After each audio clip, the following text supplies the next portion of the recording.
I think it's false in the sense that at the world level conflicts never disappeared. But it's true for Europe that it is a novelty for us to have a high intensity war in our direct neighborhood. What is, I think, also remarkable is this renewal of great power rivalries, which is something new at this level of intensity, at least, in the post-Cold War era.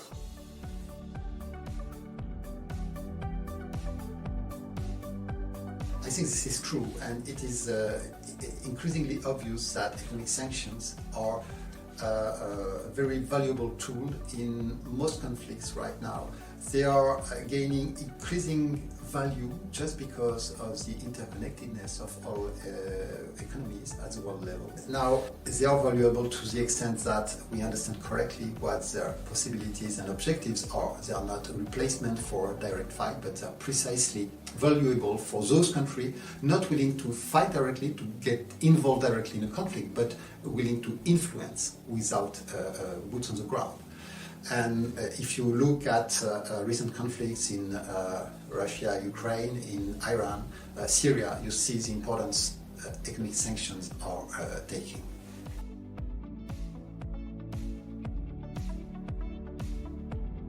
I think it's true if by this we mean globalization as a functional rules-based order. The international level has never been perfect, but it has been ruling effectively most of financial and commercial relations at the world level. And the breach of confidence, I think, makes it impossible for years to come, at least with the same level of reliability. It has lost legitimacy for some extent, and it has also raised security concerns which will call for specific measures related to economic security policies, which will be different from what we've seen so far.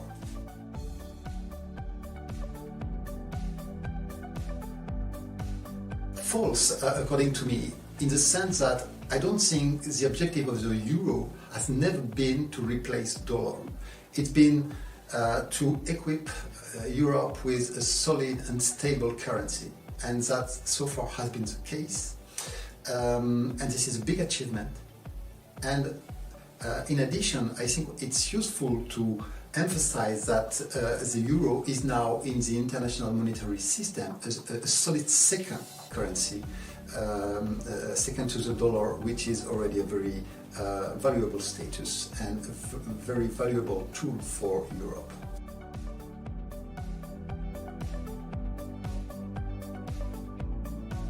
This is largely true, according to me, but there are two kinds of dependencies here which are pretty different.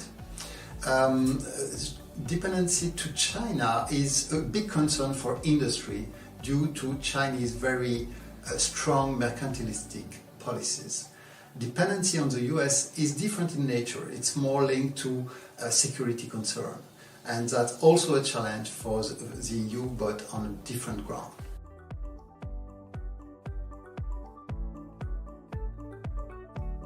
I think it's fair to recognize that for now this is mainly true.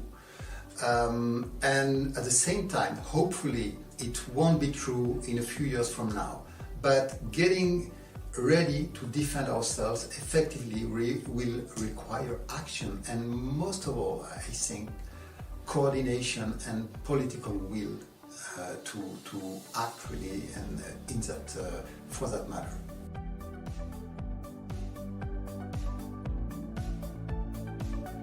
I think this is largely true. Trump policies are obviously disruptive in the short term, but there is also a long-term damage, and this damage is more about confidence. Confidence in the legitimacy and the reality of a rules-based order, in the reliability of the world markets as a procurement source for strategic goods, and it's potentially a long-term damage because it's not coming out of the blue. It is just a follow-up on a period of increasing tensions and weaponization of internal relations.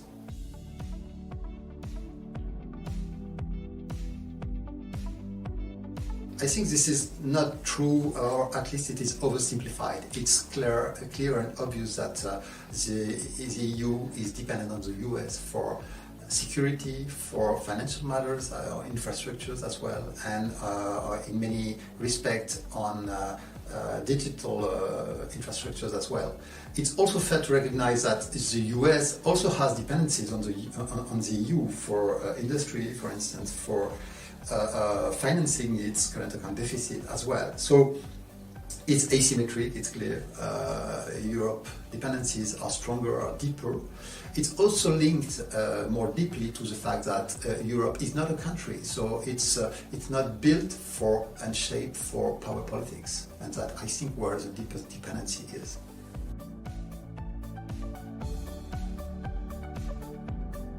I'm reluctant to call it an opportunity because this is a very costly sequence for Europe, potentially, and we'll see how it evolves, but it's certainly costly. At the same time, I think it can be useful for Europe as a wake-up call to the fact that we cannot anymore offshore somehow our security to another country.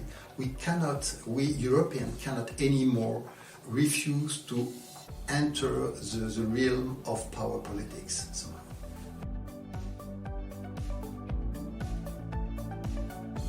I think this is true to the extent that in Europe, we have all the assets and possibilities, capabilities necessary to ensure our own strategic autonomy. The challenge is mainly a challenge of coordination across European countries and of political willingness, because that will be costly. It requires making choices, prioritizing some areas, and in many cases it's like an insurance. It will be costly from a purely economic point of view.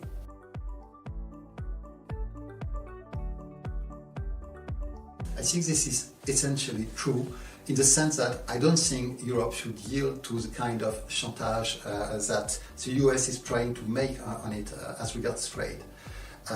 Transatlantic economic relations are not fundamentally imbalanced if you take into account trade in goods, but also trade in services and investment revenues.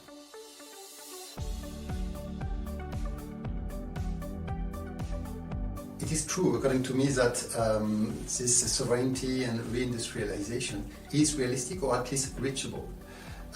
Most of all, I guess, if we recognize that we have to devise our own way, we European Union, to do it, acknowledging the fact that Europe is dependent upon imports for energy and prime material, so it has to be an open way of sovereignty, but we have all the assets and skills and capabilities necessary to do it, I think.